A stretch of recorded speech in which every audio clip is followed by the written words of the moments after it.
perspective on a Wednesday. Thank you, as always, for being here with us. And thank you, as always, to our friends at Fox 40, helping you return to play safely with their latest innovations. The Fox 40 Tri-Layer Whistle Mask and the Fox 40 Electronic Whistle. For 15% off all your whistle needs, visit fox40shop.com and enter the code CFP15. As always, I welcome in Derek Taylor at DT on SC out there in Regina. Another beautiful sunny day in the province of Saskatchewan. Derek, what did we get today? It was till about 3 o'clock. It was 31 degrees, and then all hell broke loose and thunderstorms, and it's going to be 5 and snowing by Friday. So you guys sound kind of like Hamilton with the heat, the humidity this time of year, the snapping, the thunderstorms. We've been so boring in Hamilton. It's been basically 10 and then 12 the next day and then 13 the next and then 15 and then down to 12 and then whoa up to 20, 25, 23, 23, 23, 23, 23, 23. It's like we have actually done the spring thing in the gradual boring way where Hamilton is usually pretty volatile like that.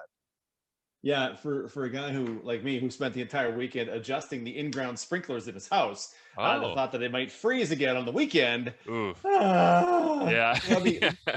let my people go. Let my watering the lawn people go. Well, let's relax and sink into some CFL fun for you here as we continue to get updates on season availability, fans in the stands, all the rest. And of course, we want to remind you that Sawdust City Brewing makes this show possible for you, offering brewery fresh beer delivered directly to your door.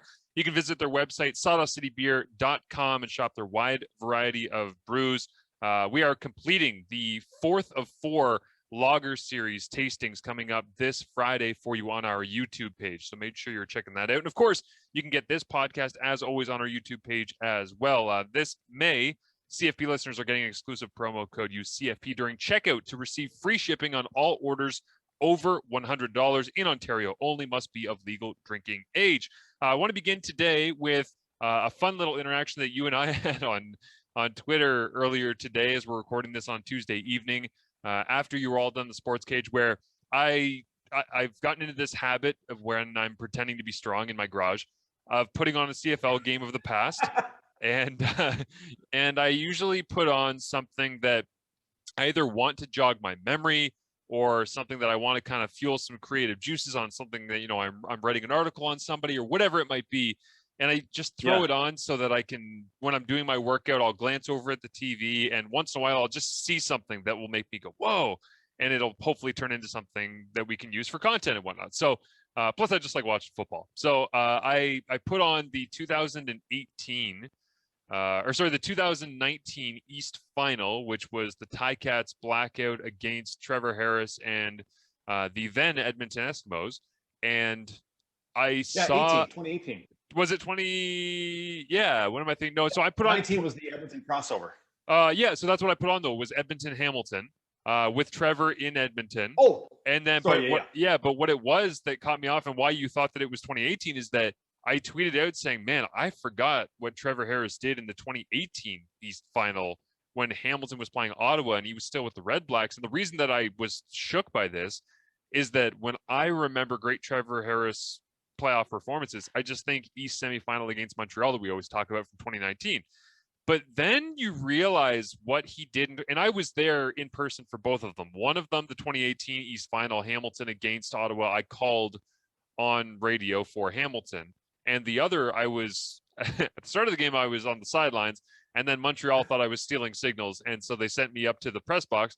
And I decided I don't like watching games in the press box. So I grabbed a hot dog and a beer and I sat in the stands by myself. I was sitting in the stands, and for some reason, maybe it's the recency bias, maybe it's something else, but 2019 was so fresh in my memory, DT. And 2018, when they put it up on the broadcast of 2019 of, hey, Trevor was 36 of 39, I think it was, for 6 touchdowns, no interceptions. I completely, for some reason, had forgotten about that. And then you followed it up with a tweet to me about yards after catch that blew my mind even more than his actual game stats. Well, yeah, because he had 6 touchdowns in that game. And then I wrote a piece, a detailed segment for the following week just about Trevor Harris. And of those 6 touchdowns, when I watched them, I thought, this seems like a lot of work being done by the running backs and by the guys catching it. I think Galanders had one in there, Ellingson had one. And as I went back and looked, 85% of the yards on those touchdowns came after the catch. Yeah. So he had a 22-yard touchdown pass, but he threw it 6 yards behind the line of scrimmage. And you go, okay, I love Trevor Harris and I don't want to pick on him, but there's a lot of work being done by when you get a 50-yard touchdown and 40 yak yards from Greg Ellingson. You're getting a lot of favors from your best friends on that one. I just thought, and it's no slam on Harris because everybody gets that. It was just funny that those 6 touchdown performance was so heavily concentrated on guys making plays after Harris got them the ball. Yeah, absolutely. And it was funny when you first sent me the tweet because I thought that it was you saying, well, all of his passing yards, 85% of them came from yak. I'm like, that seems crazy. I don't remember that happening. And then I realized, oh, you were just talking touchdowns. And it was equally crazy. Like I have from my sheet here, the average air yards that he had per attempt on the 6 touchdown passes was 9 yards in the air. The average yards after catch on those 6 touchdown passes, 16.5. So yeah, I mean, it was like there was this huge disparity. But I wanted to bring that up off the top here because I found that to be such a weird, funny, interesting stat of just the way that he has operated. And it honestly has given me an idea for an article here just comparing and contrasting those 2 great performances and saying 18, 19, we missed 20. What's that dude got in store for us in 2021? Because I got a couple of tweets from people when I sent that out saying Trevor Harris could be in the run for an MOP discussion if he plays his cards right and if Elizondo gives him all of the access he needs. But again, I love looking at the West Division that you guys have out there in the prairies and beyond, because it's like, well, I can make a case for Mike Riley right now. I can make a case for Fajardo. I can make a case for Bo. You can make a case for absolutely anybody that plays the most important position on the field in the West, because there's so many good, talented teams with good, smart coaching staffs right now. Oh yeah, I mean, Edmonton had some major upgrades. BC over 2 off seasons has done great things. Everybody in Saskatchewan is super excited to see what Fajardo is in year number 2.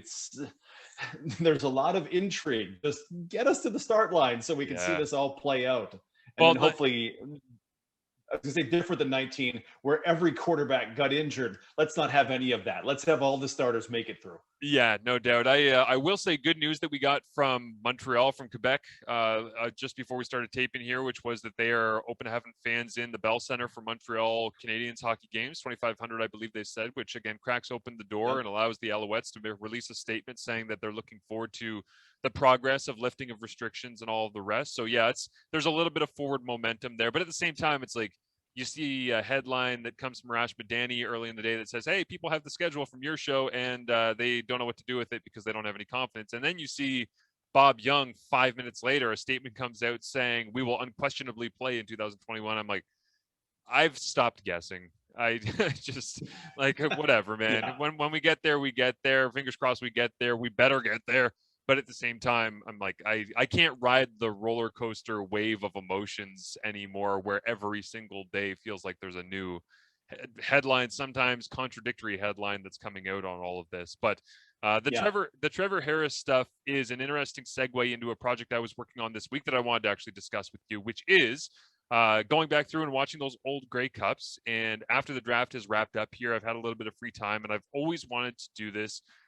Go back and watch Russ Jackson's Grey Cups, because I love Russ. He lives relatively close to me. I've seen him a bunch of times at Ticats games. He's a season ticket holder. It's funny, when I interviewed him in 2020, he just wanted to ask me questions about the Ticats because he's a season ticket holder. It wasn't the history of the game or Ottawa or Frank Clair or any of that stuff. It was just, what do you think they're going to do at quarterback? Like, he's just like any other fan, which I think is absolutely amazing. But I went back through and I've watched 60, 66, and 68, 3 of his 4 Grey Cups. I'm working my way through 69 as we stand right now. The full article, breakdown, all the rest will be available on CFL.ca coming up later on this week. I think Thursday or Friday that'll be out. And it'll also go on CFperspective.com. But I've had a lot of fun going through these, primarily because, and Russ's journey, I think, is as unique as any. His career, I feel like I appreciate and know enough about from actually interviewing him about the smaller stages in it. But when he comes in, he's wearing number 82, and he's basically an option quarterback out of McMaster. And then he ends up in 1960 being in a quarterback battle with Ron Lancaster, where he told me Frank Clare wouldn't tell us who was starting the game, who was starting the half, who was going in the next drive. He would just walk down the bench before every drive and go, "Hey, Ronnie, you. Russ, yeah, you." And it flipped and flopped. And in 1960, even in the Grey Cup, DT, it was like KG and Brandon Bridge for the Riders when they were playing in the 2017 East Final against Toronto. Like it was wild to see the quarterbacks used that way. But the real reason I love this is that in 1960, you have this pairing of the two of them, and they have to make a decision on who gets to stay and who moves on.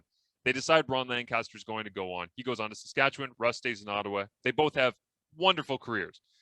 But in 1966, it's so underrated to me. People should go back and watch. It's on the Grey Cup portal right now on CFL.ca. You have such a good, really game, but primarily first half between the 66 Riders and the 66 Rough Riders. If you want a game to watch, and I understand that's contradictory because they're both Rough Riders, but it's funny because they do at various points in the broadcast, they call them the Prairie Riders and the East Riders. And I was like, nice. that's so good. But yeah, watching that first half, they are just like Ron throws deep, scores a big touchdown. Russ comes back first play of the next drive. He throws it 50 yards. They score a touchdown. And you got to realize this is 3, 4, 5 years removed from Edmonton running the ball on 80% of plays. So watching Ron Lancaster and Russ Jackson throw it all over the field was so much fun to go back and appreciate. And then in 68, you get Peter Lisk at quarterback for Calgary, throws for 400 yards, loses to Russ, who throws for less than 200. And I mean, the number of pass, I believe it was 21 of 36 or something like that. I mean, it was a lot of attempts for the time for Calgary's Peter Lisk in 68, but he completed less passes of 20 yards or more than Russ did. And Russ was like 8 of 15. Like he barely even threw the ball, but he connected on more deep shots. So I knew from talking to Russ, the deep ball was important to him, but I didn't realize how important and how much it meant to them in those Grey Cup games. And the yards in air that we mentioned there for Trevor Harris, averaging 9 in the 2018 East Final for Ottawa against Hamilton. I couldn't believe this. Through the 3 Grey Cups that I've watched, the average yards in air per attempt, Russ Jackson, Grey Cups, 19.2. Come on. Yeah. Come on. And there was a time where as I'm tracking it, I'm like, man, Russ only throws deep. And it was really funny because I kind of started to realize, and I checked at one point in like the third quarter of 1968 as I was watching it, the average was like 22.5. And then they get the lead and he starts throwing some like checkdowns and crossers and little dump offs and screens, and which really manipulated the number. But like as a true average before the game situation prevailed and changed his decision making, Russ Jackson was averaging 20 plus yards per attempt in the 1960s. That is crazy. For context, Vernon Adams was the deepest passer in 2019, 10.9 yards downfield per attempt. Yeah, it's like more than double. And I understand that it's not over a full season and all the rest, but it's more than double, and it's in Grey Cups. Like that's the thing that jumps out to me too, is what I'm really looking forward to is once I have these 4 Grey Cups completed, and I'll put this in the article, I'm going to compare it to the 4 Grey Cups that I have from like Bernie Filoni, or the 3 Grey Cups I have from Sam Echeverry from 54, 5, and 6. And I'm going to look at, what I have for information on Bo Levi Mitchell, because obviously I don't have a full profile yet because I'm making my way chronologically through the history of the game. But hey, it's really nice to almost be done the black and white games. I'll tell you that much. My eyes, there you go. Not so great as I work my way through that. But yeah, just his approach in that time was incredible to me. And I'm going to look up here as we're chatting where Ron Lancaster matched on this, because it's 66. Like I say, it's just, it blows your eyebrows off how they're both just gunning back and forth up and down the field for a time that's not supposed to be like that. Yeah. I just had to pull up again more of the numbers from 2019. The single deepest passing game was Zach Collaros in the West Final against the Riders, 15.5 yards downfield. Wow. Only four times did a guy break 15. You're talking 22. Who blew this? Okay. So yeah, I don't want to say. I'll retract my who blew this one. Matt Nichols had the shortest passing game in 2019. I say unsurprised. His average pass was 4.2 yards downfield. What game was that? That was the loss to Toronto. Was that the big comeback win from wow. Toronto? That probably was the early season. Yeah. 28-27 comeback loss to Toronto. Oh Yeah. my gosh. That's amazing. So Ron Lancaster, 1966 Grey Cup, 18.95 yards in air. Like, that's what I'm saying is, if you read through the attempts here, and I'll do this sort of chronologically for you quick so you can get a sense for just how crazy the start of the game is. And I love it, right? Because I don't know if this was something that played into the narrative going in or whatnot, right? Because it's not like we have the week of buildup and all the press clippings to understand this stuff. I'm sure a lot of it exists out there, but I didn't read into it. I wonder how much of it was Russ versus Ron. Because can you imagine, man, like having those two guys that played together in the rivalry? I'm trying to think of like a relative comparison between like maybe like a Trevor Harris against Zach Collaros if they were two guys from the Argos way back when, and it was like, well, somebody's got to go somewhere else, or you're both backing up the legend of Ricky Ray, so you've got to. Edmonton, you mentioned on the Sports Cage today when you had Tracy Ham and it's like, you put that many talented people in a room and they have to split and go elsewhere to find their keeps, then but it's rare, right? It's difficult to be able to have that. But yards in air, chronologically here, the first pass was 5 yards behind the line of scrimmage. Then Ron Lancaster came out and went 38, 35, 14, 21, 12, 24, 21, 29, 5, 31, and 20. That was the first half. Yeah. So in the first half here, and again, I know we're diving deep on the numbers to start off, but he averaged 20.4 yards in air in the first half of a Grey Cup game in 1966. It's amazing to watch it. I think people should go back and appreciate that game in that first half. Well, when people talk about how the game has changed and the pass game became more of a thing and running's less of a factor, the short intermediate pass game, like Trevor Harris, the guy who lives and dies with that short and intermediate pass game, and the occasional deep shot. Ricky Ray before him, right, was just, okay, boop, boop, boop, boop, boop, boop, and then 12% of the time he'd take a shot downfield. You go, it's the short and intermediate thing. It sounds like Ronnie was always ready to go. But they would use presumably the run game instead of 12 yards across the middle, that kind of pass. Plus, just from this, because why I always enjoy talking to you, Marshall, I learned that Frank Clare was a terrible football coach, apparently. It's your turn at quarterback. Hall of Famer? I wish I had the clip pulled up here. I should have isolated it before. You know what? I'll find it and I'll put it in post of Russ talking about who was going to go in and how they knew he was going to go in. The two quarterback system in 1960 worked. Like that worked. And I think we both sort of accepted it. If one of us hadn't accepted it, I think it might not have worked. But we knew, and there were some games that we would be on the sideline after the pregame warm-up, and I'd walk over to Ronnie and say, "Are you starting?" He'd say, "I don't know. Are you?" I said, "I don't know." And we would know till the Ottawa football team got possession of the ball, and he'd come over and he'd say to Ronnie or myself, "Okay, you're in there, okay?" That's the worst thing that can happen, as we found out as we grew as quarterbacks. You got to prepare for the position and prepare for what you think you're going to do early in the football game to help you later in the football game. So it worked. We both were young, we both were aggressive, but the best thing that happened, as our careers indicate, was that Frank finally decided it wasn't working for many reasons. The coaches were split as to who should play. The fans certainly were split as to who should play. And it wasn't good for us developing our skills to continue that way. And by making the decision to trade Ron to Saskatchewan, where he had a great career, and I stayed in Ottawa, it worked out for both of us, because I don't think either of us would have had either as long a career or as great a career if he kept us both and kept this sort of difference between the fans and the coaching staff and so on going. But the funny things were that we were just prepared all the time to go in. You never knew when he was going to walk up and Ronnie might lead a touchdown drive, and then he'd come up to me when we got the ball next time and say, "You're in."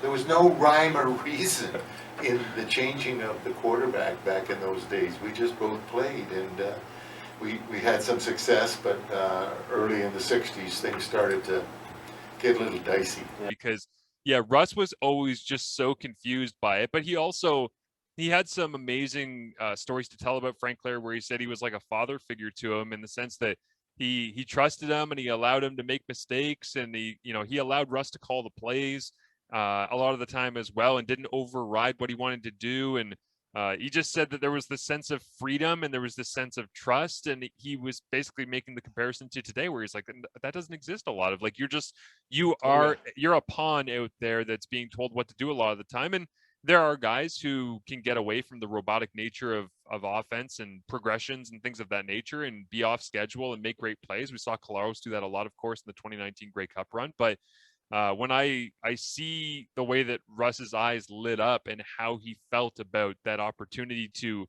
control his own destiny, Frank Clair, I think, was as much a mentor as he was just a kind of an ear for Russ to be able to kind of like soundboard things and then make his own decisions. Man, those two quarterbacks on the same team, and you mentioned 87, where Tracy Ham, Hall of Famer, was third string behind Hall of Famer Damon Allen, behind Hall of Famer Matt Dunnigan. You go, I wonder what current roster of quarterbacks in the year 2021 includes 3 Hall of Famers. So just trying to think who's behind Harker, behind Fajardo there. Unknown. Joe Flacco's brother. Hey, there you go. Yeah. I mean, the closest might be, right, Ricky Ray, Trevor Harris, Zach Colaros. However, those two fell in behind him at the time. That might be the modern day closest we get, because that's a Hall of Famer and 2 legit top end CFL starters. But wow. It's amazing. It's amazing those two played on the same team in the 60s. Which leads me perfectly into something we threw out on Twitter at CF Perspective, which was Twitter Trivia Tuesday. And I ask you, Derek Taylor, off the top of your head. Okay. This is a difficult question, but I thought it was a fun one because I was just sorting through some Grey Cup statistics as I was going through some of this history stuff. And I stumbled into wondering, I wonder who had the longest period of time, greatest amount of years, between their first and last Grey Cup appearances as a quarterback in CFL history. So obviously it's a minimum of 2 Grey Cups played, because you need to have a first and a last. So sorry, Mike Riley, you are eliminated from the running here, because 2015 was the only main show for Mike. But you have a first and a last, and it's the years in between. How many years in between? And I will not give you the number right now as a hint, but think about this for a second. Let me know if you need any hints. Ricky went, 14 years between Grey Cups? So Ricky Ray is third on this list. It is 15 years in between. I know, it's crazy. So he went 02 to 17. So Ricky Ray was 02 to 17. Right. I don't. Is it Ronnie? Ron Lancaster is second on the list. You're making your way hotter and hotter here as you go up. So Ron Lancaster was 1960 with Ottawa, in a game in which he was 1 for 4. But he had 2 yards, so shout out to that. But he was 1 of 4 in that Grey Cup in 1960, and I just can't believe like the longevity here of Lancaster playing in 1960, and then 1976 is his last. So crazy. Like, that's insane, because in between there, of course, he goes 1960, 66, 67, 69, 72, and 76. Like, that's an unbelievable run. But he's number 2, just ahead of Ricky Ray. There is only one person who has played in a Grey Cup further apart as a quarterback in CFL history. I don't know.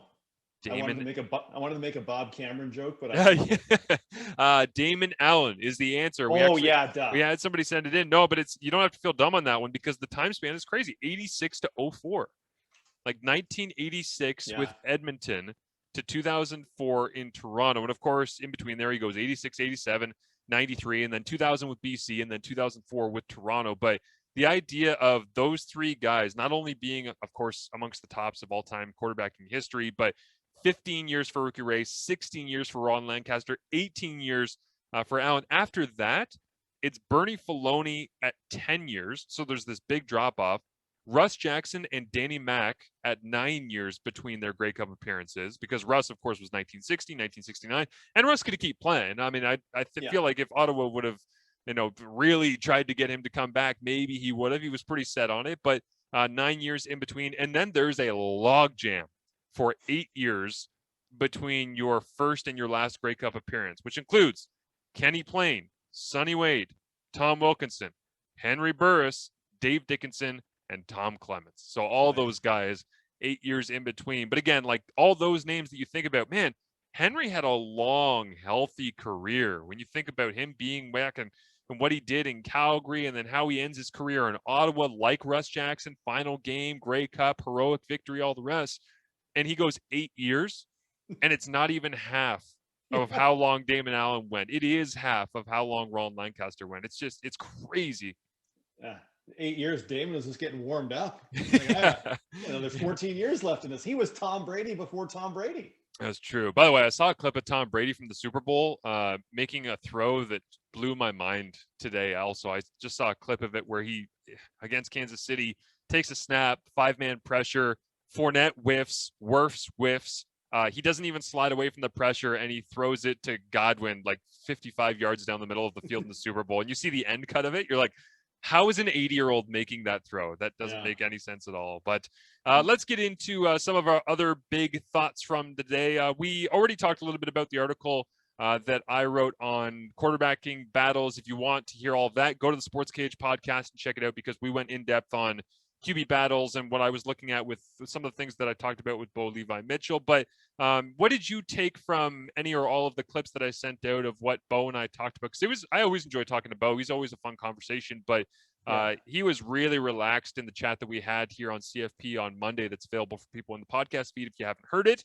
But it was, I felt like it was a pretty raw version of Bo, and he's sitting around and thinking a lot about the fact that he's getting, I mean, we're talking about longevity in the CFL. He's a veteran. Like, he's a longer in the tooth guy now. And it seems crazy to say that, but the dude has been in Grey Cups 2012, 14, 16, 17, 18. Like, he's starting to rack up similar longevity and statistics to what we've seen from some of the guys we talked about here off the top.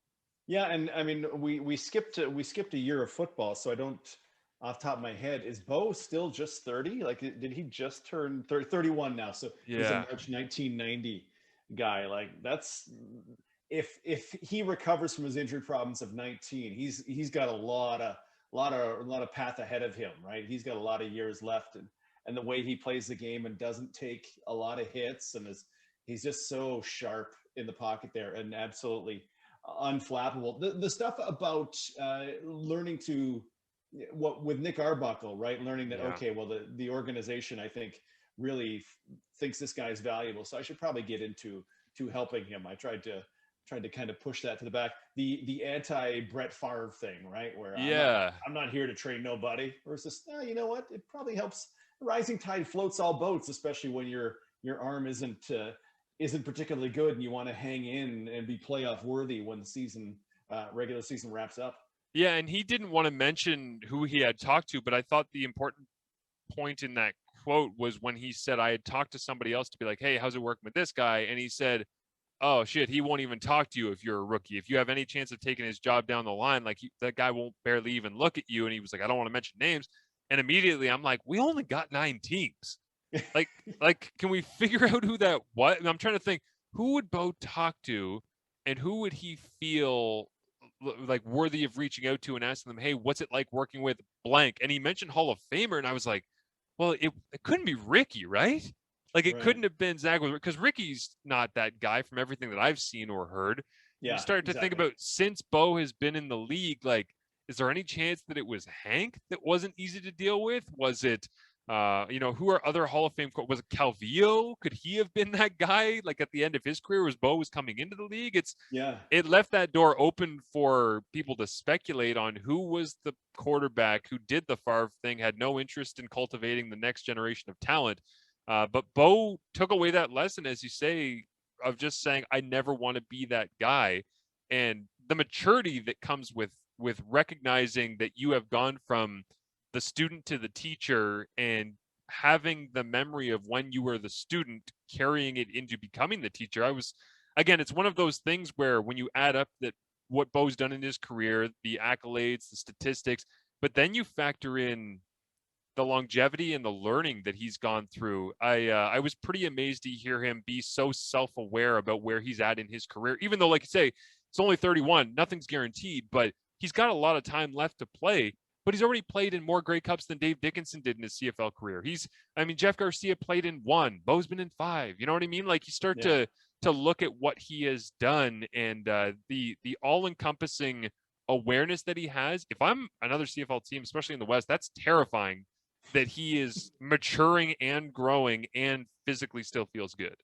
Well, and to a certain extent, a lot of that stuff would be about realizing the situation you're in and your own confidence, right? Like, a teammate, everybody's fighting for tooth and nail to get every last spot. And there was the story of, what was it? He went to Minnesota before he signed his deal in 19, and he's like, I'm coming here to beat out Kirk Cousins. They're like, whoa.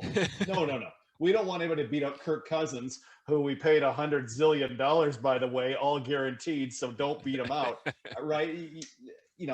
I don't know. I just kind of look at it in my own job and go, yeah, you know what? I work with a lot of talented broadcasters in my job, and I have a role that I think a lot of people would want to have. Mm-hmm. But the best thing for all of us is that I help them come along and I help them grow. And if one day I'm a blabbering idiot and I don't know what I'm talking about anymore, someone takes my job, okay, if I held on to it for another year because I stepped on the necks of everybody around me, was that really worth it? Was that really, really worth it? And especially in a team atmosphere like this, the Stampeders absolutely needed Nick Arbuckle in 2019. They would have been, if whatever Bo did to help Nick, if Nick was not ready to take over in 2019 when he did and keep them alive in that run, including just mashing the Riders in Saskatchewan, Calgary would have been, I don't know, outside the playoffs looking, okay, it had been worse than BC, which wasn't going to happen, but they would have been real trouble. They wouldn't have been hosting any West semifinal.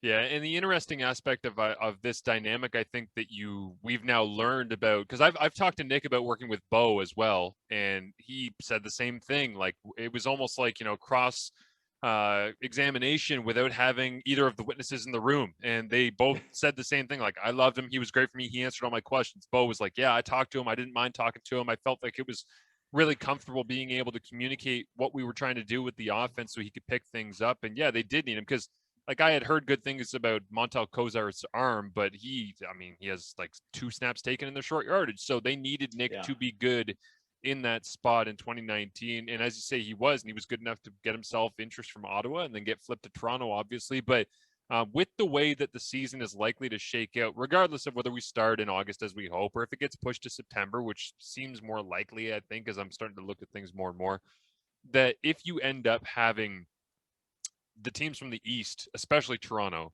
being required to start a lot of their chunks of the season in the West, how juicy would it be for a week 1 Argos at Stamps and have Nick Arbuckle and Ryan Dinwiddie against Dave Dickinson and Bo Levi Mitchell to kick off one of your games in the opening weekend? Because you could have Hamilton at Winnipeg, Toronto at Calgary, and I'm trying to think who else we could have. We could have the Ottawa Edmonton Bowl. And then Montreal, who do we want to give? Montreal, Saskatchewan. Yeah.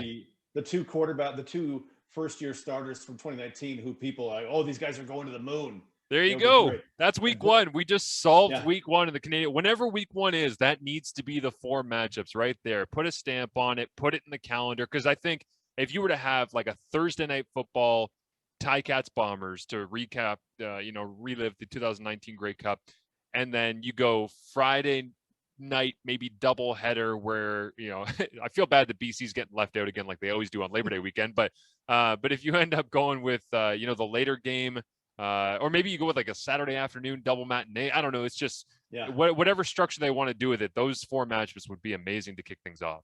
Yeah, even if you took Ottawa to BC and had the Rick Campbell Bowl, right? There's so Yes. many. Yeah, or play half against Edmonton, fly to Vancouver, play the second half. Just whatever. We're going to do unconventional things. The commissioner says he is open to anything. And Maybe we maybe just that includes find playing a somewhere. half a game against them.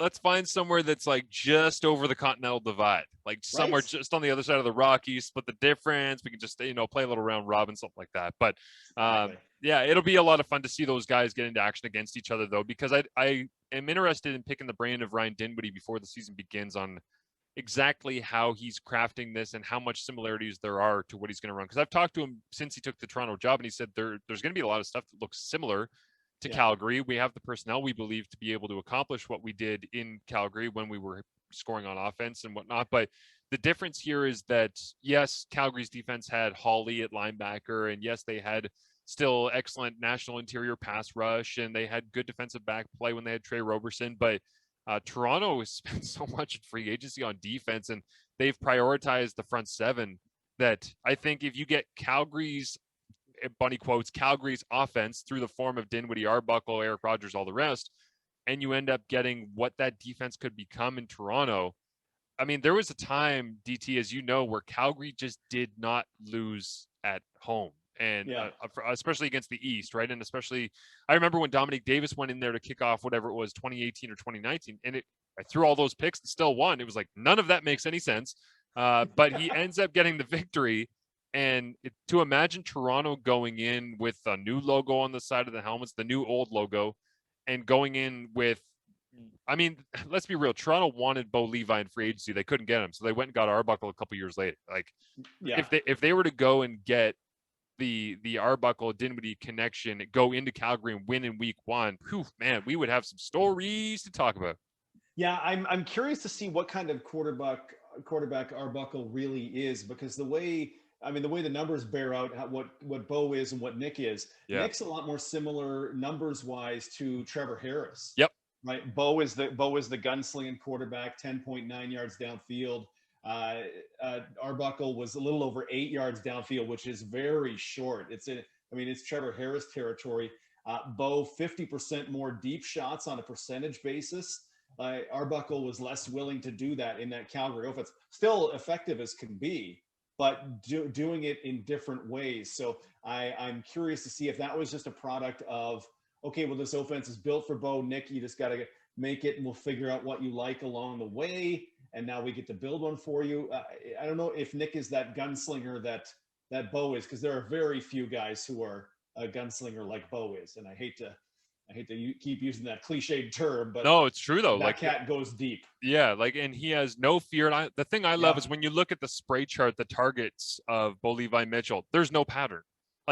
There's so many guys in the CFL where if I look at it and you don't tell me which quarterback it is, just because I study this stuff like you do, I can look at it and say that, oh, that's probably Trevor, or, oh, that's Strevler. Look, there's a billion checkdowns. I mean, there's things like this that you realize, I remember Brandon Bridge had one of the funniest target charts I've ever seen, because when I watch Bridge play, is like, yeah, he can get through progressions. This is not as though he doesn't know what he's doing on the field, but whenever he would see somebody to his throwing arm side, to his right side, his natural intuition was get the ball out as quickly as possible under pressure, right? Because he's constantly backpedaling and stiff arming people with his reach. And he would just find somebody in front of him and try to rip it, whether it was Powell on a check down or somebody to the flats or Caleb Hawley or Roosevelt or whatever. And when I looked at his heat map, the under 10 yards to the far right, outside of the numbers to the sideline for Brandon Bridge, was like 13% of his passes under 10 yards to the far right. And that's unheard of. Like that's check down zone under 5, maybe under 10 yards type stuff. And he was doing that to the far right side. I'm going, well, Brandon Bridge very obviously has a tendency here. Like, this is what I'm seeing from being able to track the throws. But with Bo, there's none of that. So when you say gunslinger, it's like, that's the true meaning of it, is that you don't know where he's going to go with the ball, which is actually funny, because to take this full circle, there's been times where I've been watching these old Grey Cups and it's so predictable, right? It's everything's between the hashes, or everything's safe. But then Peter Lisk in that game for Calgary that he throws for 400 yards in 1968, there's no pattern. It's the whole damn field. It's every edge. It's every seam shot. It's the passing game advanced so quickly in the 60s to the point where you started to see the future of what a Bo Levi Mitchell could become. But just to throw in here some Nick Arbuckle numbers as well for you, led the league in completion percentage, 73.1 in 2019. Accuracy grade by my measures, he was first, 70.7 is what I gave him. Touchdown to interception ratio was fourth best in the CFL at 2.2. And then the other one that I had for you here, just comparing Bo right up against Nick Arbuckle, was first down passing play production grade. Bo was slightly better, but after that, Arbuckle, because of his non-gunslinger ways, second down pass play production grade, he was better than Bo. Touchdown to interception ratio, significantly better than Bo because, again, he took care of the ball a little bit more. And yards per pass attempt, he actually completed more deep passes as he was in for those games after Bo had been dinged. Even though Bo was slinging it all over the place, there were some moments where they stretched the field and probably made a very, a self-aware effort to try and stretch the field a little bit more once they started to kind of develop and get a sense for each other. Yeah, you prompted me to run through my own numbers. Yeah, everything I have with Nick is just didn't put the ball in harm's way as much as Bo tried to. I think Bo really had some arm problems that plagued him in 2019. One of the things you mentioned, spray charts and plotting exactly where a guy throws the ball on the X and Y axis. From the 2017 Grey Cup, I did a thing with Ricky Ray and Bo Levi Mitchell. I printed out that chart and I looked at them and I showed them to the guys. And Bo does, like, this is a single high safety league, and Bo does not care. No, he is full willing to go. He'll play it between the hashes. He will go deep down the middle. He doesn't care because he thinks he's going to get it there. And it's fantastic. He literally, I just had to check, he had the most passes thrown between the hash marks in 2019, despite the fact he only threw 443 passes. Yeah. So he is just, that's a single high. Oh, that's Mike Edem. Okay, fine. Boom. I'm going there because I believe I'm going to get it there and my receivers are good enough. I wonder what's left on that front for Calgary in the 2021 season. If Bo's fine, that receiving core is taking a bit of a beating from free agency. And Calgary, they always replenish, but at some point you're not going to be able to replenish anymore. The interesting thing for me, DT, about him just going after that single high look and being able to make throws is that he told me when we were chatting earlier this week that one of his most comfortable throws is that seam shot versus cover 1, cover 3. So you get anybody in the middle of the field and you get linebackers flying out or even playing man and running underneath stuff. And he said, I love being able to take it and just flick it right over somebody's head, right on a line, just outside the hash marks. And how many times have we seen the big bodies of Eric Rogers and Breskison and all the rest running down the chute, and he just puts it on a rope and it gets there right in time and they walk into the end zone. So, and if you look at the target charts too, ironically, I guess, for the 2016 Grey Cup that he loses to Henry Burris, the interceptions, I believe, were right down the middle of the field. One of them was a miscommunication, but I remember again being at that game in person back in 2016 and he was attacking down the middle of the field fearlessly, and it kind of bit him in the ass in that game. But at the same time, that's the nature of Bo Levi Mitchell, is that it's going to bite him in the backside a couple of times. And if for every 2 that he gets wrong, he's going to get 8 right. And those 8 right are going to be the reason you win the game. So he's not afraid to keep pushing the boundaries of that. But again, as his game ages, I think it'll be fascinating to see how much he's willing to take those type of shots and how much he does push the ball and how much he stays a gunslinger. And does any of that change or evolve over time? Because I don't think that it will, but typically you end up seeing that if your name's not Tom Brady, because he just doesn't age whatsoever. Yeah, and from Bo's perspective, there's a little bit of luck that plays into stuff like that when you take those shots, right? Bo was the league leader in 2018, in interceptions he had dropped by defenders. Yeah. Like, that's literally 9 passes that he got away with. What he threw it, hit a defender in the chest, and you go, oh boy. And you get a little lucky those, right? About half of his interceptable passes got picked off in 2018. That number became 75% in 2019. Yeah. Okay, well that's 5 balls you didn't get away with, right? And those, I mean, 1 interception is bad enough. Now here's 5 more, right? I love Bo. I love watching him do his thing. You just got to be a little more as cautious as he is when he knows he can't, that he's been flushed out of the pocket and he just wants to go 2nd and 10. Forget it. Let's move on. That level of caution needs to, as he gets a little older, creep a little more into his game, I think, into his passing game. Yeah, and that's something I think he's probably going to work on and evolve to. I wonder how much having Dickinson in his literally in his head during games, because if you've ever watched a Stampeders game, you can hear Dave Dickinson talking to Bo right up until the snap. But the idea of being able to have a veteran CFL quarterback who aged outside of injuries relatively gracefully, having him right there with you, helping your decision making down the road, as long as he's in Calgary and as long as Dave's there in Calgary, which I don't think either of them are going anywhere anytime soon, then that's going to be a smooth process, I think, down the line. Yeah. But I do want to bring up here. Yeah, go ahead there. I was going to say, I think that Dickinson thing talking into his ear, into Bo's ear, right to the essentially the snap, it really needs to be like an SNL skit. If Bo ever becomes big enough for SNL, and he's just sitting on the side. Did you ever notice that when you eat corn on the cob, Bo, it's in your teeth, and Bo's like, 50, he's the mic. Hey, no, and it gives the wave. And really, corn on the cob is a terrific food. It'd be great. There have been times before where I've been watching Calgary games, and Bo does the whirly bird and puts everybody in motion, fixes his offhand glove, and as he's doing it. As he's doing that, you can just hear in his head, okay, 2-1 to the boundary. Here we go. You can actually hear Dave Dickinson just like faintly, because the field is so well mic'd up. The parabolic mics on the sideline, guys holding it and pointing it in towards. And there's times where you can actually make out the loud buzz. But it's funny because, again, not to make this about me, but I've worn a Calgary Stampeders helmet with that speaker system in it. And holy, that thing is loud. So I'm not surprised that even with fans in the stands, you can hear it. But man, I'm telling you, if we start any games with like moderate number of fans in the stands, how much you're going to be able to hear from the quarterback headset. If we still have those parabolic mics and there's not the ambient noise of the stadium, you're going to pick up on so much. Like, it's basically a live mic game at that point. Yeah, it'll be great. So 2 things I learned today. Frank Clare, terrible coach. 2, Marshall does a great Dave Dickinson impression. That was outstanding. That's what Bo said as well when I did not anticipate Dickinson impersonation coming up twice in the same week here on CFP. And I hope that he never finds out, because I have great respect for Dave Dickinson. I would prefer not to have. But the thing is, if you do a Dave Dickinson impersonation, it would be easy to say that you do a Craig Dickinson impersonation, but I don't believe that's true.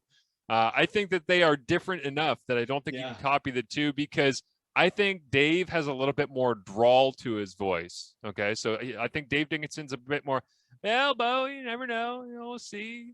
Whereas Craig Dickinson, I think, is a little bit more gravelly, and from media sessions, just we trust Cody.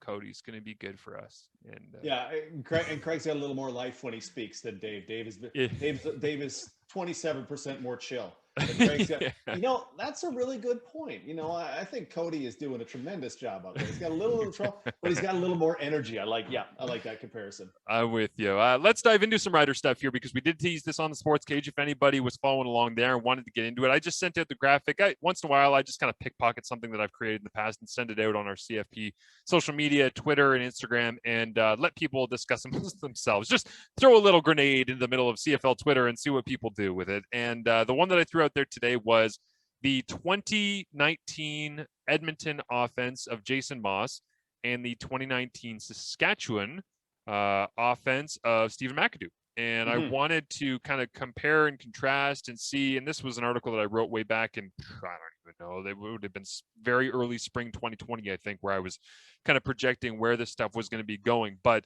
the reason that I threw this out there was that I was just kind of tinkering around with the idea of how much it's going to change, because we know, DT, that it's going to change. Like, the offense is going to evolve. Fajardo is going to take another step, and we're going to find out what this thing really looks like. But if you look at what Edmonton was different than with Saskatchewan in 2019, I mean, the second down pass production for Edmonton, if Saskatchewan gets any of that, I mean, they're going to be so much more dangerous. Second down completion percentage higher for Edmonton. Second down yards in air, I thought was interesting. Saskatchewan was higher. So it's almost like Fajardo took more risks, but Trevor taking low risks paid off more for them with yards after the catch. as well. But a more aggressive pass offense on second down for Edmonton, that's going to come with Maas. Time of possession, better with Edmonton. And percentage of runs that were 10 or more yards, also better with Edmonton. I mean, there's a lot of green on this, though. Saskatchewan was really good. First down heavy, second down run. It was really, really, really productive. It's just that I think you're going to see a meeting in the middle here. I don't think this is going to be a carbon copy for Saskatchewan's offense like it was with the 2019 Edmonton roster. Yeah, the one thing we noticed from 19, and it was Craig Dickinson said repeatedly, we want to be a power running offense. And they ran the ball well on first down, as your numbers show. They were the most effective team passing the ball on first down. Dickinson, I asked him, well, what's your definition of success? And he said, well, 5 yards on first down. Bleep, bloop, bloop. They were by far the most effective team passing the ball on first down. And it was significantly more than their effectiveness running the ball on first down. It will not be a surprise to folks who listen. I suspect that teams are generally more effective passing the ball on first down than running the ball on first down. Winnipeg was the only team that had it slightly in favor of running. So I would love to see that from Maas a little more. The thing is, I'm curious to see, he kind of let Mike Riley be Mike Riley, and then he let Trevor Harris be Trevor Harris, in my mind.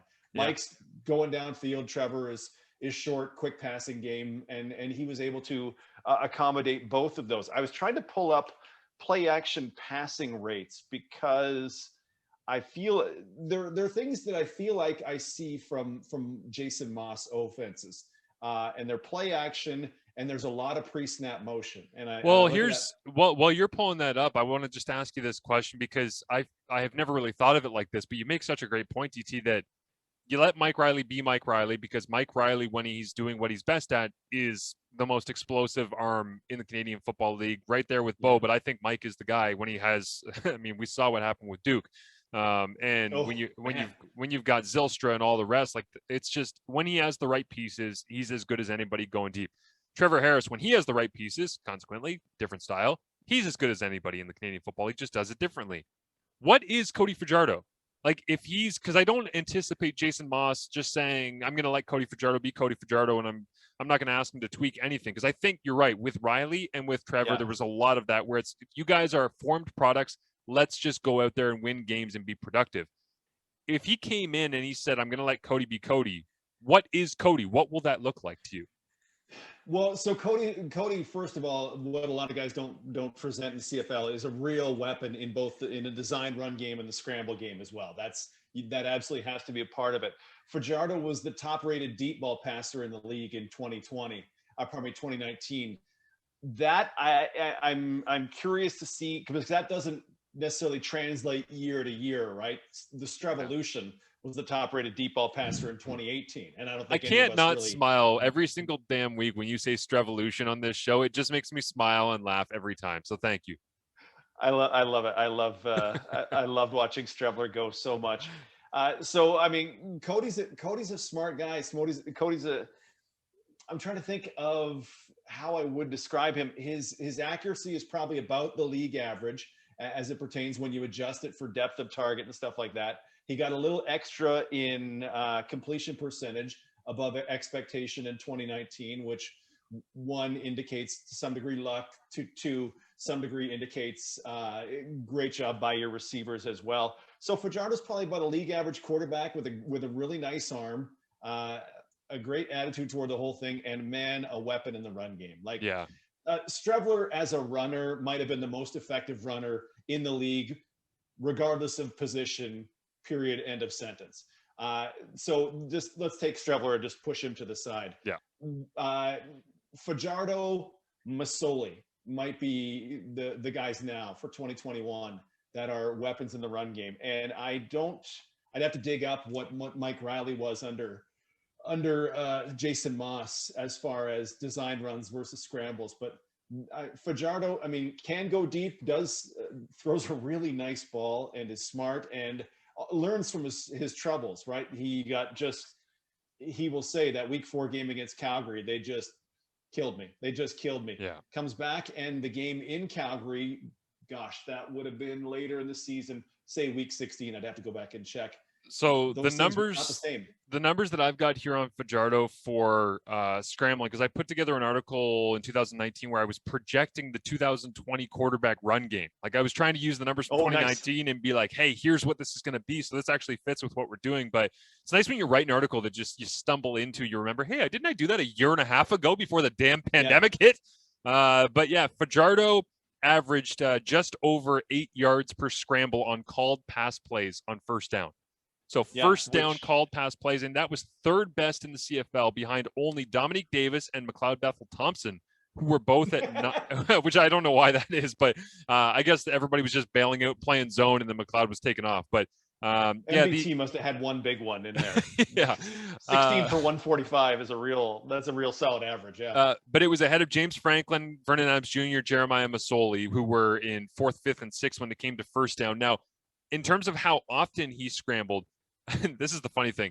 Fajardo was the 5th highest scramble rate on first down called pass plays. Okay. At number 5, it was Fajardo. Number 4 was William Arndt, which that's just a bad offensive line in Ottawa and no receivers getting open. Strevler here, but this again is on called pass plays. This is not called run. So this is just Strevler still somehow finding a way to take off and run, even though they're calling all the runs for him. Dakota Prukop was at number 2 in terms of how often he would take off and scramble on first down.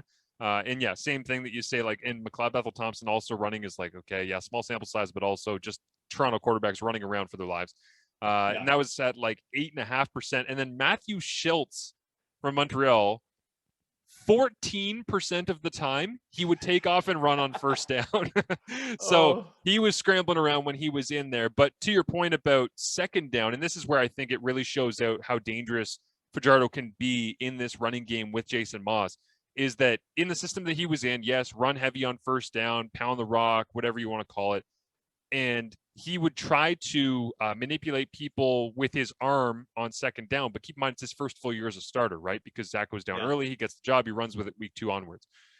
But he was just figuring out when to use the legs. He was really effective, but it didn't feel like it was a natural decision, like a swift, I know exactly what I'm doing. I know when to take off. I can see through the defense. I can predict when I need to take off, where I need to escape to. And he was still really effective. So that same chart of how often you take off and run on called passing plays on second down versus how many yards you are gaining on second down scrambles, Fajardo was the second most likely player in the CFL to take off and run on called pass plays on second down, behind only Dakota Prukop. And Prukop was up at like 19% because he just couldn't find any open receivers. So Fajardo really, of all the normal quarterbacks that got any reps, he was the guy who was willing to take off and run.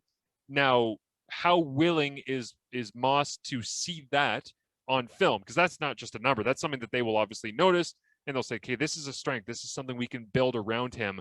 How much do they call runs on second down, or do they let Cody organically figure it out as he did in 2019 when he was just doing it on the fly?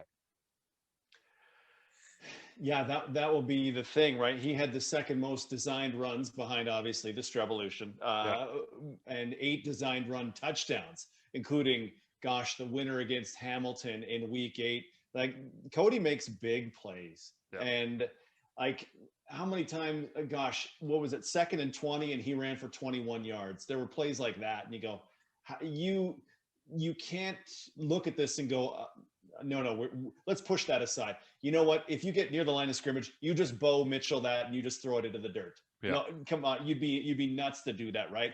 And I just, when I think of Maas offenses, I think of and just watching them over the years and the different players he's had over the years, you go, this seems like a guy who is flexible with what's my quarterback good at. All right, I'm going to work with that. And then the stuff that gets talked about, and I can't exactly prove it in the CFL, but the stuff that gets talked about in the NFL is just free yards and free points. Things like play action and things like snap motion, where, we're 4-by-1, now we're 1-by-4. Now your defense is going to have to figure this out. I'm going to find a mismatch in some spot here. I feel like Maas is the guy who takes advantage of that stuff more than anybody else. So if there's more play action, Play action works on every down. Play action works every time. Play action worked the 2 or 3 times the Riders ran it on the first play of the game. Like, you don't got to establish nothing for play action to work, because linebackers react to play action almost regardless. If it's a 50-point game late, it's not going to work. Yeah. So Maas to me is a guy who sees that, takes advantage of that. And I mean, if he and Fajardo are on the same page, it could be really, really nice, really nice for Saskatchewan fans. Yeah, it's, again, I think the best case scenario, if we're building Frankenstein's monster here, is if you could get Trevor Harris's short game with a sprinkling of Bo Levi Mitchell gunslinger and a highly efficient QB called run game. Like, to me, that is the best version of Cody Fajardo going into 21 here. Is you get some of the deep shots, not all on second down. You can't become predictable where it's throw the ball 4 yards on first down and throw it 54 yards on second. But if they can find some sort of a balance and unpredictability of when they're going to take their shots, which Maas has done successfully, right? Like, if he can sprinkle in a little bit of that Mike Riley, but also if you can get the hyper efficient crossing routes, all those mesh routes, concepts, little checkdowns, flat routes, play action, like you're saying, and just dink and dunk and here and there, and get 7 receivers involved in the game at various points. If you can do that, mix that with the Mike Riley stuff, but also let Cody access that athleticism, like, that's the key that's going to open everything for Saskatchewan's offense. Just looking up, Fajardo play action last year, passer rating of 109. Fajardo non-play action, passer rating 102. Not a huge difference. Where would that? He threw interceptions twice as often from not play action. Just taking the free stuff. Taking the free stuff. And sure, play action passes do tend to be shorter the way we've categorized them, because it includes things like run pass options, which maybe is not perfect, but just take it. And honestly, I think a lot of football fans, especially Rider fans, would be disappointed if Fajardo didn't even improve on what was an eye-popping 2019 season. And there's nothing in the numbers from the tape that makes me go, okay, that's going to be a problem. There's other quarterbacks who popped in 2019 where I went, okay, that is going to be a problem. That is going to regress, and you're in trouble in 2021. Yeah. But I don't see anything of that from Fajardo. And then the guy, when you interview him a bunch of times, you're like, I just want to hug this guy. He's fantastic. I know. This guy's a godsend for football fans. Very easy to be able to agree with. He's a likable dude. But I guess the last thing that I'll ask you about this which is not X's and O's or system related and all the rest. And by the way, I'll post all this quarterback run stuff that I was just jabbering about on our social when I post the podcast episode. So if you're listening to this and you want to check out our Twitter, Instagram, go there and I'll post all this stuff up for you so you can actually look at it and see where he kind of measures out on these things. But I'm just wondering how unfair it is to expect a leap from Cody when he had an above expected year in 2019 and we're coming out of a pandemic. Because I think expectations is the enemy of evolution, production, of being able to improve in the long standing of your career. And when you place expectations on things and you don't reach them, then all of a sudden you're a disappointment. Well, I don't think that's fair. And I'm not saying that I don't expect anything of Cody. He expects a lot of himself. But what is a fair expectation to put on him? Because it's hard to tangibly say, well, your passer rating needs to be a 110.2 to get better off play action, or you need to be higher completion percentage than you were last year on passes of 15 yards or more. I think there's a lot of minute things that go into this, but in the all-encompassing view, what do Saskatchewan fans expect of him? Because it feels like they expect the world, because they love the guy and they want the best for him, and they just want him to do everything perfectly. And it's like, I just worry that if he doesn't do everything perfectly and he has holes in his game, which he should, because he's not a fully formed product yet, that people are going to jump on him and say, we were sold a bad bill of goods again. We waited 2 years to hit this, and all of a sudden this is what Fajardo actually is. And it's like, yeah, but why did you set the expectation for? How about you just let him play and you see where he goes with it? I don't know what the expectation should be. I think the expectation would probably be, Cody pretend he starts all 18 games. So an 18-game pace would be throws for 4,500 and then runs for another 750, something like that. Like that. because you use him enough in the design run game, and then he's enough of a weapon in scramble plays. I think those are probably the expectations. Is it fair? Well, what is? We're not fair. we got the sundae, we want the cherry on top. Oh, but it's ice cream. It's great. Yeah, but it's better if I have the cherry on top, right? It's we're always going to want more, and we always expect guys to progress, in a constant linear fashion, right? Oh, you were an 82 in year number one, where you're going to be an 84, and then an 86, and then maybe you're a 90. When they're I'm not going to beat a dead horse, but there's a quarterback who was people think was like an 85 in 2019, who I think is going to be a 60 in 2021, just because of things that he showed on the field. And if he didn't fix them, yikes. The one point with having a year off, when people say that, I just kind of think, well, everybody had a year off, and it's going to be a short camp presumably a short camp for defensive players. Offenses are going to flourish in the early part of the season, because they know where they're going, and defenders who may not be 100% at their sharpest are going to have to react. And they're like, oh boy, there's going to be some 50-45 shootouts early on in the season, and I hope I get to call a couple of them. Yeah, for sure. It's interesting that you say that, because I hadn't really considered who has the advantage on a limited preseason, minimal training camp situation, because it gotta be offense. You would think it would be offense. It's almost like when people talk about snow games and they're like, oh, this is awful for the quarterbacks. I'm like, the receivers know where they're going. The DBs don't. Like, the snow games are always better for the offense, and that's what makes snow games so fun to me, aside from enjoying the actual kind of context of how they look on television, all the rest are in person. But the offense knows where they're going, but rhythm, timing, ball out of your hand, communication at the line of scrimmage. There's a lot of times I feel like where a defense can run out there and go, hey, base cover 3, saw blitz. And, that's oversimplifying things, but they can call a base coverage and they can play now. Depending on the groups that you have coming in, I mean, Edmonton's going to probably be okay, because Elizondo is going to get people up to speed real quick if he hasn't already on Zoom calls and all the rest. But I wonder, like an Arbuckle situation in Toronto with Dinwiddie, they know what they're doing. Eric Rodgers knows what they're doing. Yeah. Does Dejon Brissett? Like, is he fully uploaded on everything that they're going to try to accomplish? And then it's one thing to know it when you're in a Zoom call. It's another thing to get on the field and a week later be playing a game. Yeah. The one thing that I lead to is it just takes one mistake from defense to bam, Kyron Moore, 98 yards, two Argos smash into each other deep in the backfield. Whereas if Dejon Brissett runs the wrong route, Arbuckle will go, okay, well, I'm coming inside now, or I'm going to throw it into the turf.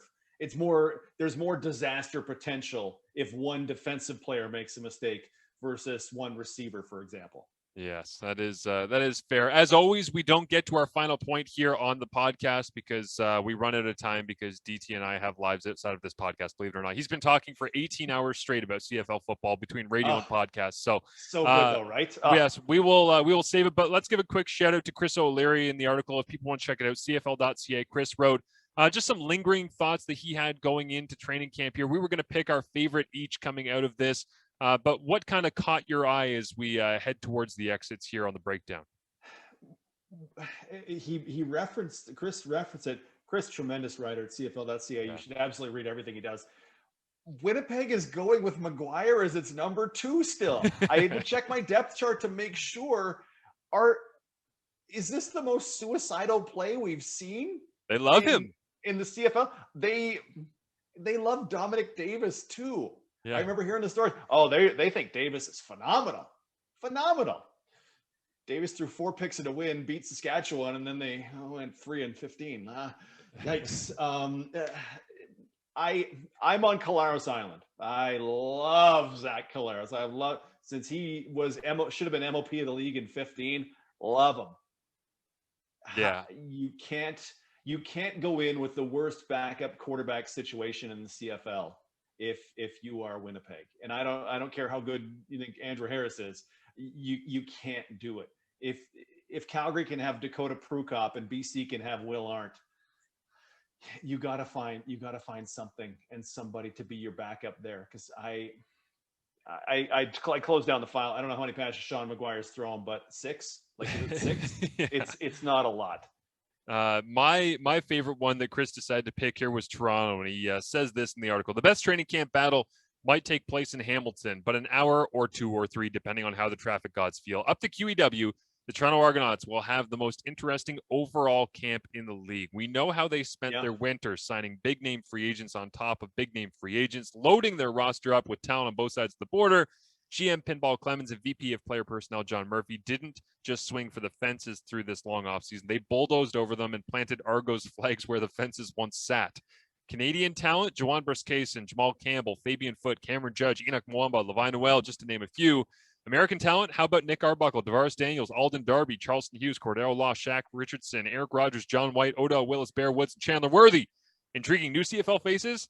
How about Cousins Kelly and Martavius Bryant, Coney Ely, Ronald Ollie? You know what? Let's just link to the roster. And then he put in a hyperlink in the article to take you to the roster. So, I mean, yeah, that's the Argos have the potential to be a circus.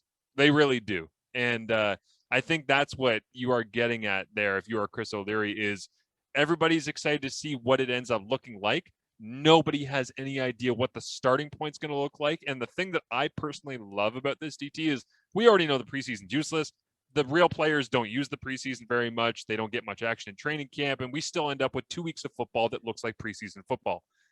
This year, man, that's going to be tenfold. And the idea that Toronto's going in with this science experiment and they don't get any time to let it actually figure itself out or sort out depth charts, they're just going to be, if we get like a 1 or 2 week training camp with no preseason, they are just going to be throwing people out on the football field and being like, hope you guys are good. And then we get to see what happens. So that'll be a fun, I mean, I don't want to see the season pushed back to Labor Day as a start time, but can you, again, to the point of the idea that Toronto starts against Calgary in a normal setup here where we start in August, if we start on Labor Day and it's the Ticats with the vast majority of their starters, especially on offense, back up against whatever that defense is going to look like for Toronto, and it's a Labor Day game and it's in Hamilton and there's some capacity that's allowed in the stands. Again, that's just going to be wild to see. There's so many different versions of how you can start the year, and you just go, I have no idea what that's going to look like, but I can't wait to find out. Yeah. Cam Judge and Enoch Mwamba.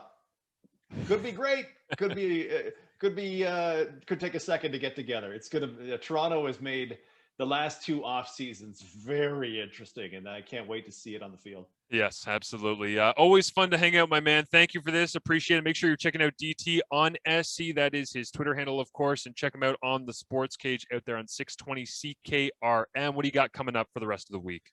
Oh, gosh. So we're talking a bunch about hockey, as you would expect. Of course, Farhan Lalji's with us every Wednesday, CFL Insider. I'm very excited for Wednesday's guest, the O-Dog, Jeff O'Neill. I never hit him up to be on the show before. I said, hey, we barely talk about the Leafs. Would you come and talk about the Leafs and glorious victories in 200-meter races? And he's like, sure. So I'm excited to talk to the O-Dog. I haven't talked to him too much since I left a couple of years ago. Awesome. The one time I talked to him on radio here in Hamilton, I just did it as a favor to one of my friends because one of my good friends, Amos Conley, used to be the McMaster men's basketball head coach. He was coaching there when I was playing football. And afterwards he said, I'd like to come hang out with you guys on the show. I'm like, yeah, you're an interesting guy. You've got opinions. You watch all the sports. So he did. He came in, and one day we were talking with Jack Armstrong, and Amos was in the studio, and he asked a question. He said, that was awesome, but I'd love to talk to O-Dog. And he just planted the seed. So for his birthday one day, we had Amos come in and co-host the show with myself and Kyle Mello. And we surprised him. We didn't even tell him on the guest list. We just started the segment. We said, let's welcome in the O-Dog. It's Jeff O'Neill from TSN 1050 Toronto's Overdrive here. Jeff, thanks for being with us. Amos, you had a question you wanted to ask Jeff? So we just threw it to him, dead fish and all. And he just, hey, Jeff, it's great to, hey, man, it's how are things go? Like he just tried to saddle up to him at the bar and become his friend instead of actually asking him the question, which was so good on live radio. So, yeah, that'll be a fun one for you. I am sure. Let's get a quick shout out here for our sponsors. As always, they make this podcast possible for us. It is, of course, Fox 40. Their close vicinity line is designed to help you return to play safely. 15% off all your whistle needs. Visit fox40shop.com and enter the code CFP15. And don't forget, here in May, we got, how many days are there in May? I never knew the answer to any of those 31. questions. 31. Okay. So we got, as of today with the podcast coming out, 12 days remaining in the month of May. That means 12 sleeps to be able to order yourself some Sawdust City beer, free of shipping in Ontario if you order over $100. They've got a lot of great new stuff coming out, summer seasonal beers as well. You're going to want to check those out. So thank you for listening. As always, at CF Perspective is where you can find us. It was a fun one today. We got a great all-Canadian show with Connor and Wade coming up Thursday. Myself and Kyle Mello round out the week on Friday, and then we head into another football-less weekend for now. Thanks for listening.